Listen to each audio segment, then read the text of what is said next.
Dr. Ryan here with Straight Up Spine and Posture. We're going to be talking about a technical hip exercise today called the 90-90. This is a great exercise for hip mobility for rotation. Now, why would you want to focus on rotation of the hip, or what is rotation of the hip? Those are some questions that we get here commonly. A lot of people are not aware that this is like a movement that you should focus on, and it is. So the hips can rotate externally. And most people have adequate mobility this way, right? This is easy, almost everyone can do this. The other way, internal rotation of the hip, that tends to be quite limited in a lot of people. And the reason that that one is important is in squatting or bending down or lunging, any type of activity that doesn't have to be like a loaded athletic activity. This can just be a day-to-day. You need to have adequate internal rotation and external rotation of the hip. Otherwise, something else picks up the slack. And now that something else tends to be the knee and the SI joint, which is a low part of the back that's like commonly irritated with mechanical back pain. So this is important because it can help reduce knee and back pain. And if you do happen to have knee and back pain at the same time, you probably have terrible hip rotation. So this is an exercise for you. Now, the name 90-90, where does it come from? It comes from the setup here. Basically what we have is a 90-degree angle at the groin or the hip, and we have a 90-degree angle at each knee.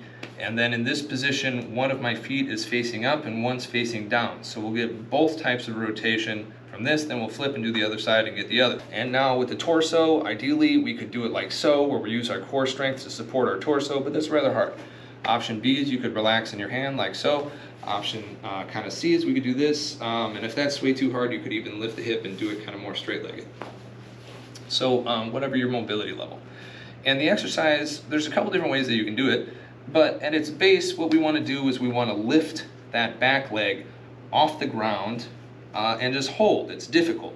The knee should be, on the ground, and you should feel some muscles in the butt and kind of the obliques, the abs, and it's challenging.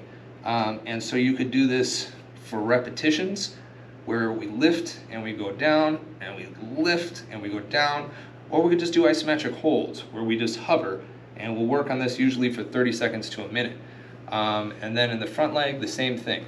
Kind of brace, and then we kind of want to lift where this foot is coming off the ground and this knee is staying down. And this is challenging because it kind of uses the hamstring and some other funky muscles, so it's more difficult than it looks. I do not have the most mobile hips, so